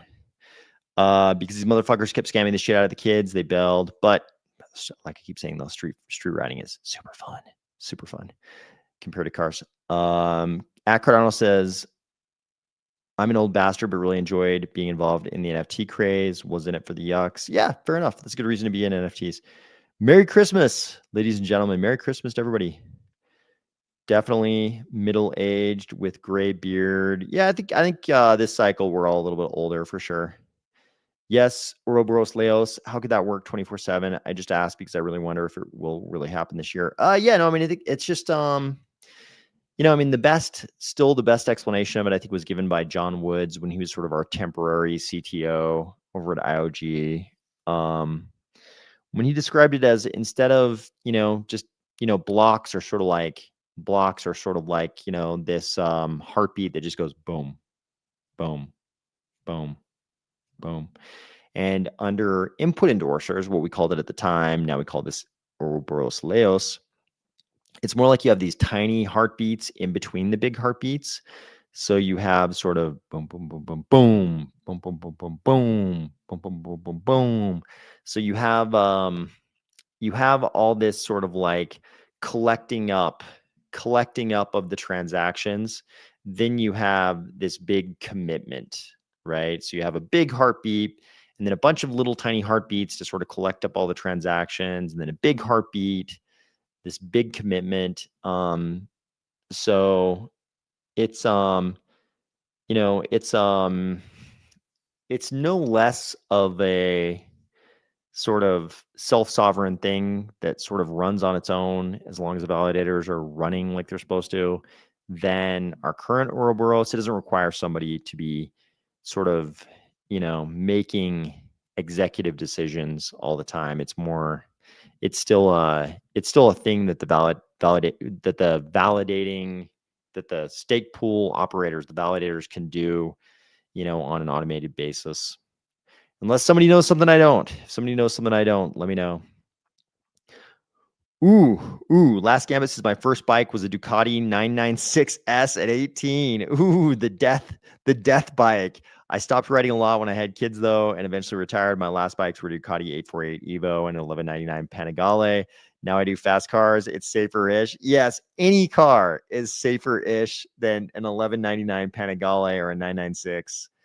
So those are definitely the death bikes. That is exactly why I don't talk about it on this channel that much, because it's that is the recipe right there.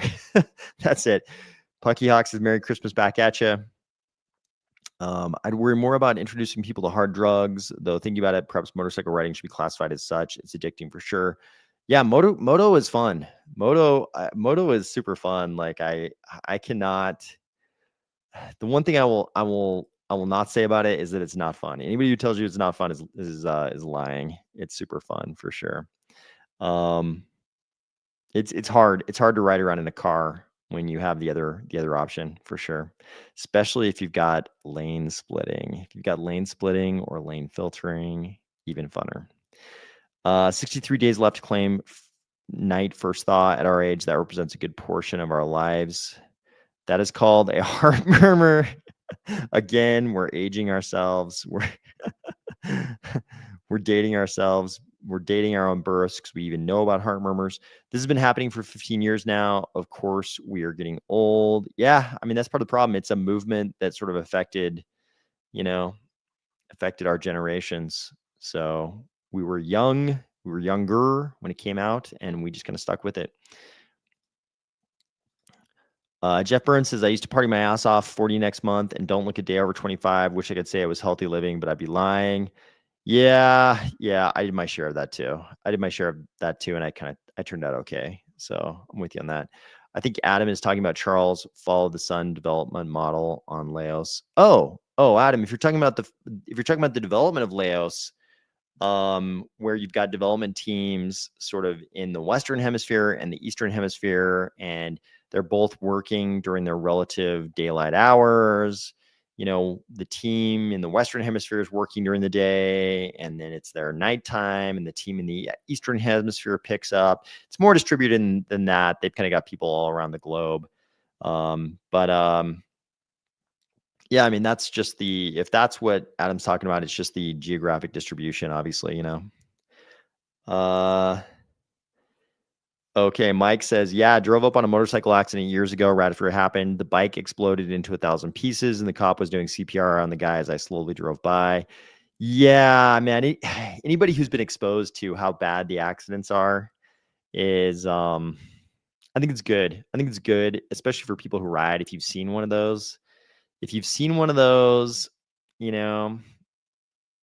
or been exposed to like emergency rooms, that's probably good information to have before you start riding. I've definitely seen some bad ones. Known people who've been involved in some bad ones. Some bad car accidents. I've known people who were involved in really bad dirt bike accidents. I definitely drove past one that was pretty bad one time. Yeah, it's definitely the information you want people to have before they start riding, for sure. All the important information I still use, I learned with Schoolhouse Rock, especially Bill. Need to see Charles's head placed on Travolta's dancing body in Saturday Night Fever. I don't know if I want to see that or not. I trained in accident scene management before riding. It will sober you from doing dumb crap. Yeah, that's why I think it's good. I think it's good before people ride, if they're aware of how bad the accidents can be from riding. It's at least enough to convince them to wear gear. That's probably super helpful. Yep. A tuk-tuk is just a motorcycle with three wheels with sort of side-by-side seating behind the driver. Yeah, that's true. You are technically on a motorcycle if you're on a tuk-tuk, so that's a good point. I'm just a Bill. Yeah, this is a reference to the hilarious video that shows how Bills get through the house, right? When I lived in Florida, it was like a weekly thing. You see a bad motorcycle accident. Yeah, Florida is kind of like bad motorcycle accident central for sure. Yep. Agree with this. I have definitely wrecked in tropical and non-tropical places, and gear is definitely worthwhile in both circumstances. I still get banned from video games. Age is not an indication of. Good point. Yep, good point. Charles did ayahuasca, orally active DMT. Ever tried DMT? No, I have not. Yeah, that's true. Ayahuasca is just the root and the bark, whereas dimethyltryptamine is the straight up chemical. So I think a lot of us probably learned about DMT through Joe Rogan, who smoked the straight up chemical DMT. Charles went down to the Amazon, so he did the bullet ant ceremony. Did he also take ayahuasca while he was down there? I actually don't know about the ayahuasca part, but yep. I heard this a lot. Got a lot of complaints when I started riding. Heard this exact phrase many times. Mike M says, yeah, I've been on a trike in Manila. Yep. Yeah.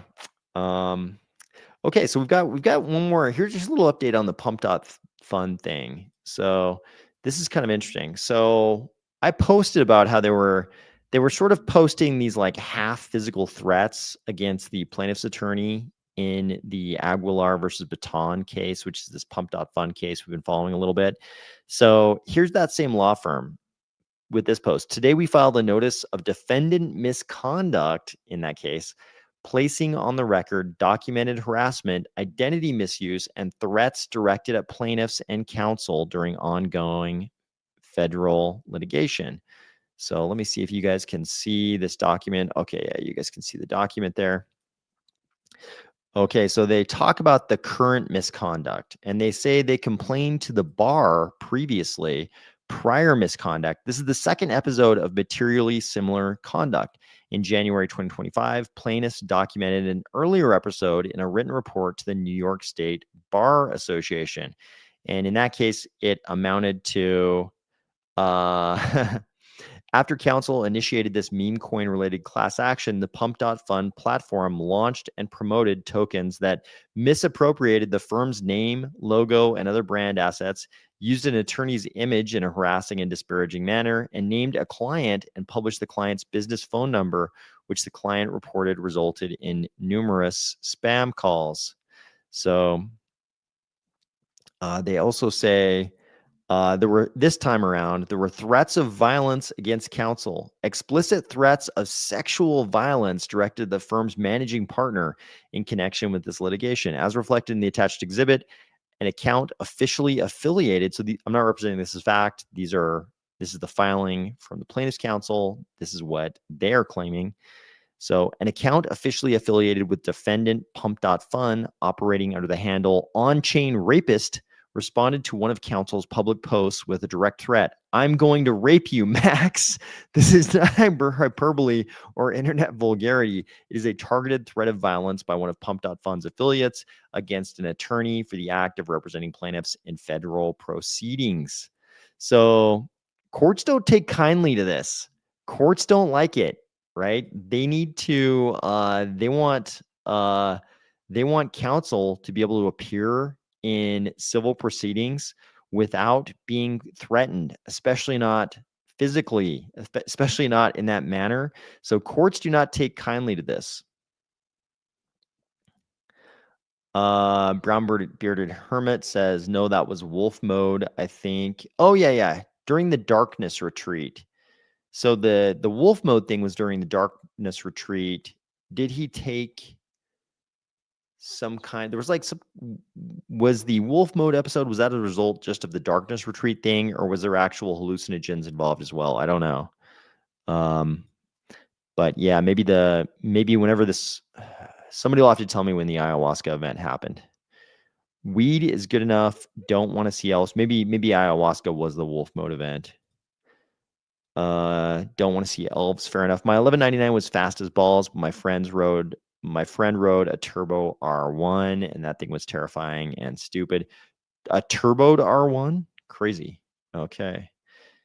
Yeah, the R1 is definitely, I think that is like sort of the quintessential, Japanese leader bike. Okay, wolf mode was the ketamine thing. Okay, that's what I recall. I'm still thinking Pump is gonna win. Maybe not. We'll find out, I guess. I keep thinking it's gonna settle. I keep thinking it's gonna settle over the 5,000 messages, but we'll see. Okay, yeah, I think it was the ketamine thing. Pecal, A Chemical Love Story. He was gonna pump him full of fun. Tikal. I guess it was Tikal. Okay. How do they keep pumping? Yeah, how do they keep pumping if they can't keep their own chain running? These are good questions. All right, we've talked about all the goings on in crypto today. We've talked about motorcycles. We've talked about various illegal substances. We've talked about the funding or not funding through Catalyst of various projects. I think we've covered most of the items for today. We've been going for an hour and 53. So I hope everybody is having a good week. I hope everybody's looking forward to a nice holiday season if you're celebrating this month. Just to remind everybody, so there will not be sufficient audience really to do videos on Christmas Eve or Christmas. So tomorrow night will probably be the last episode for this week, and then we'll come back next week like normal. We won't do an episode on sort of Western Hemisphere Wednesday night or Western Hemisphere Thursday night. So the videos that people might watch largely on Thursday and Friday, we won't do videos on those days. But I'll be back tomorrow night. So I will see everybody tomorrow night. And appreciate everybody for joining. XLS Gambit says nocturnal emissions break till next time. That's right. Let's try to popularize the nocturnal emissions thing across X. I think that'd be a good contribution by us. A shortage of Doritos did happen once, but it's temporary. All right. Hope everybody that's celebrating has a Merry Christmas, but I will be back tomorrow so we can talk more about Merry Christmas tomorrow. Thanks, everybody, and I will talk to you soon.